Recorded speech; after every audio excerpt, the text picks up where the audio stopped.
میرے آقا صلی اللہ تعالیٰ علیہ وسلم جس وقت بدر کے لیے بلا رہے ہیں، ایک رات پہلے دیکھ رہے ہیں مدینے کے گھر میں جھگڑا ہو رہا ہے، کوئی سامنے سے گزرتے ہوئے محسوس کر رہے ہیں باپ اور بیٹے میں جھگڑا ہو رہا ہے۔ پوچھا گیا کیوں جھگڑا ہو رہا ہے؟ کہا باپ کی عمر زیادہ تھی، بیٹا جوان ہے۔ باپ کہتا ہے کہ میں بدر میں رسول پاک کے ساتھ جاؤں گا، بیٹا کہتا ہے نہیں، میں عظمت رسول کا سپاہ سالار بن کر کے جاؤں گا، سپاہی بن کر کے جاؤں گا۔ باپ اور بیٹے میں حضور کے نام پر جان دینے کے لیے لڑائی ہو رہی ہے، حتیٰ کہ رات کو دونوں باپ اور بیٹے نے قرآن دازی کی۔ چلو جس کا نام نکلتا ہے وہ بدر میں جائے، میاں وہ جنگ کے میدان کے لیے قرآن دازی ہو رہی ہے، جہاں جان جا سکتی ہے، گردن کٹ سکتی ہے۔ قرآن دازی میں بیٹے کا نام نکلا، باپ کا نام نہیں نکلا۔ باپ نے کہا میں ایسی قرآن دازی مانتا نہیں۔ انہوں نے کہا پاپا ناانصافی کر رہے ہو، چلو میرے آقا صلی اللہ علیہ وسلم کی بارگاہ میں حضور پاک کے پاس آ کر جوان نے کہا، اپنی فضیلتیں بتائی، باپ کے متعلق کہا یہ کمزور ہیں۔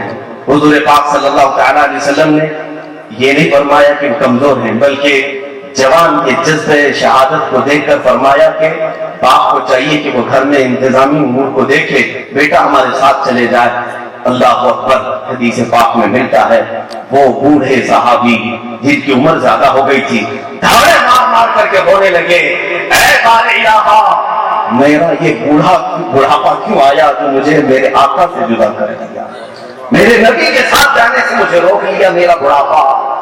وہ جانے نچھاور کرنے کے عزم رکھتے تھے، رب تعالیٰ کی نصرت و مدد ان کے ساتھ آتی تھی۔ جانتے ہیں بدر ہم بھی گئے ہیں، آپ میں سے جس کو اللہ توفیق بخشے مدینہ طیبہ سے بدر کا سفر کر کے دیکھنا۔ آج اگر جاؤ گے بھی تو اے سی بس میں بیٹھ کے جاؤ گے، 160 کلومیٹر دور کا سفر کرتے ہیں ٹھنڈی اے سی بس میں، پھر بھی دیکھتے رہتے راستہ کٹ نہیں رہا ہے۔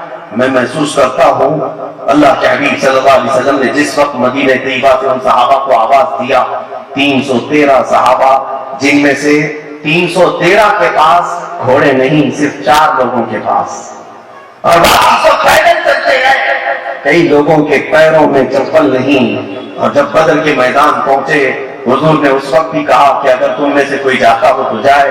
حضرت مقداد رضی اللہ تعالیٰ عنہ کھڑے ہوتے ہیں، کہتے ہیں ہم بنی اسرائیل نہیں جو یہ کہیں گے آپ اور آپ کے رب جا کر کے لڑیں، ہم تو محمد عربی کے غلام ہیں، خون کے آخری قطرے تک آپ کے ساتھ رہیں۔ میرے عزیزوں، بدر میں جا کر کے دیکھیں آپ کیوں مدد آئی۔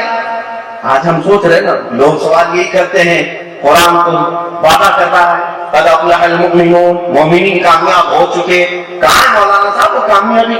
کیا کامیابی اسی کو کہتے ہیں کہ ہماری ٹوپیاں چھین لی گئیں، داڑیاں کاٹ دی گئیں؟ کیا کامیابی اسی کو کہتے ہیں کہ قتل و غارت کا بازار گرم ہو گیا ہے، ہماری مسجدیں پامال کی جا رہی ہیں، خانقاہیں تباہ و برباد کی جا رہی ہیں؟ کیا اسی کو کامیابی کہتے ہیں؟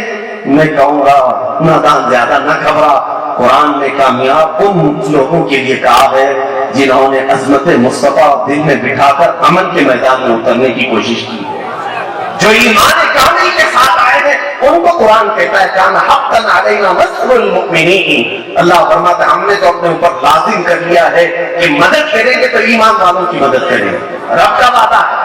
بدر کے میدان میں میں نے یہ بھی دیکھا میرے عزیزو، آج میں صرف جھنجھوڑنا چاہتا ہوں ان بچوں کو، ان جوانوں کو جن کی زبانوں پر آج محبت رسول کی بات تو ہے لیکن عمل کی جب ہم دعوت دیں تو وہ کھجاتے ہوئے ادھر سے ادھر نکل جاتے ہیں۔ تمہیں معلوم ہے میں ایک قول نقل کر کے آگے بڑھتا ہوں، سیدنا ابو بکر شبلی بارگاہ امین ملت سے یہ میں آپ سب کے لیے پیغام دوں گا۔ حضرت ابو بکر شبلی رضی اللہ تعالیٰ عنہ فرماتے ہیں ایک سوال میری زندگی میں بہت ڈیفیکلٹ ہے، بہت سخت ہے۔ پوچھا گیا کیا ہے؟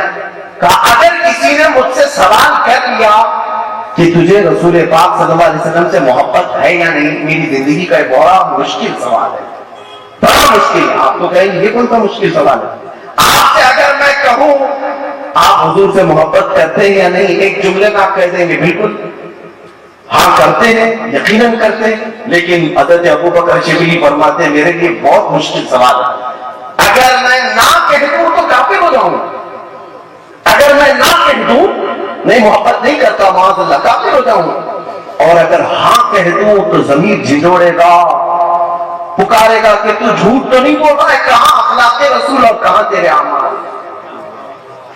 وہ اولیاء کاملین ہیں۔ محبت رسول کو ان لوگوں نے یہ کہا کہ اس کو بولنے کا حق ہے جو نبی کے نقش قدم پر چلنے کی بات کرے گا۔ عزیزان گرامی، بدر کے میدان کی بات میں بتاؤں، آج ہمارے گھروں میں بھی بچے پالے جا رہے ہیں، کس انداز سے ان کی پرورش ہو رہی ہے۔ جوان ہو گئے اور جوانی بھی ختم ہونے کو آ گئی، انہیں ابھی وضو، طہارت، نماز کے مسائل تک معلوم نہیں۔ بدر کے میدان میں 13 سال کے بچے معاذ اور معوذ رضی اللہ تعالیٰ عنہما عبد الرحمن بن عوف رضی اللہ تعالیٰ عنہ کے پاس آ کر کہتے ہیں 13 اور 14 سال کے قریب قریب کی عمر ہے، 2 بچے جہاد میں شریک ہو گئے تھے۔ پوچھتے ہیں چچا جان ابو جہل کس کا نام؟ جانتے نہیں تھے۔ عبد الرحمن بن عوف نے پوچھا تم کیا کرو گے اس کا؟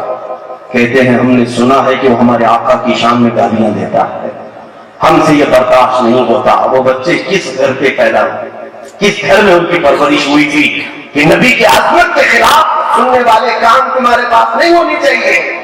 ان بچوں کی تربیت وہاں ہوئی تھی۔ عبد الرحمن بن عوف کہتے ہیں بچوں وہ بڑا سردار ہے، مکہ کا پہلوان ہے، قریش کا سردار، تم کیا کرو گے اس کا؟ کہتے ہیں بتا تو دیجیے۔ ابھی حضرت عبد الرحمن بن عوف بات کر رہے تھے، سامنے سے ابو جہل اپنے گھوڑے پر بیٹھ کر جا رہا بدر کے میدان میں، تو آپ نے کہا وہ دیکھو وہ جو جا رہا ہے اسی کو ابو جہل کہتے ہیں۔ بات مکمل نہ ہونے کو تھی کہ یہ دونوں بچے چیل کی طرح جھپٹ کر ادھر چلے گئے۔ حدیث پاک میں موجود ہے کہ یہ 2 شہزادے 13 سال 14 سال کی عمر کے ہیں، ایک نے گھوڑے کی ٹانگوں پر مارا، دوسرے نے جیسے ہی ابو جہل نیچے گرا اس کی گردن پر تلوار رکھ کر اسے الگ کر دیا۔ تاریخ گواہ ہے اس بات کی، اوروں نے جہل کو مارا تو ان بچوں نے ابو جہل کو مارا ہے، اوروں نے کافروں کو مارا تو انہوں نے کفر کو ہی جہنم رسید کیا ہے۔ مگر میرے عزیزوں ایک جذبہ میں نے وہاں دیکھا، بدر کے میدان میں دل دہل جاتا ہے، بیان کرتے آنکھوں سے آنسو آ جاتے ہیں۔ ان کے سردار کو انہوں نے تحت کیا ہے، گردن الگ کر دی ہے۔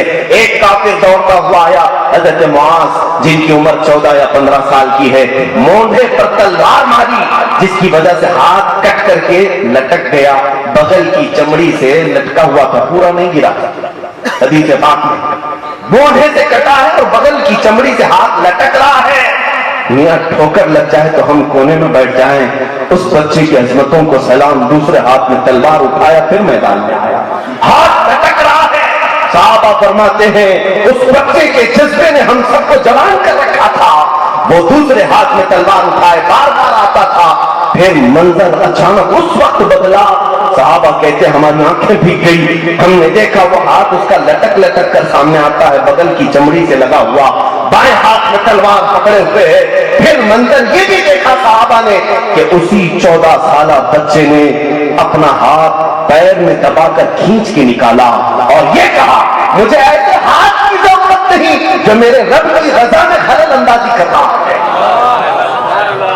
میرے رب کی رضا میں خلل اندازی کر رہا ہے، مجھے اس ہاتھ کی ضرورت نہیں۔ میرے عزیزوں تم نے اپنی زندگی میں کتنی چیزوں کو اس طرح کھینچ کے نکالا ہے؟ بتاؤ کیا کیا چیزیں ہم نے نکالی ہیں جو محبت رسول سے ہمیں روک رہی ہیں؟ تمہارے کانوں پر گانے ہنا وقت سجے رہتے ہیں، کبھی تو عہد کر لو کہ ان کانوں نے مجھے نعت رسول سننے سے روک رکھا ہے، میں انہیں کیوں نہ اپنی زندگی سے الگ کر لوں؟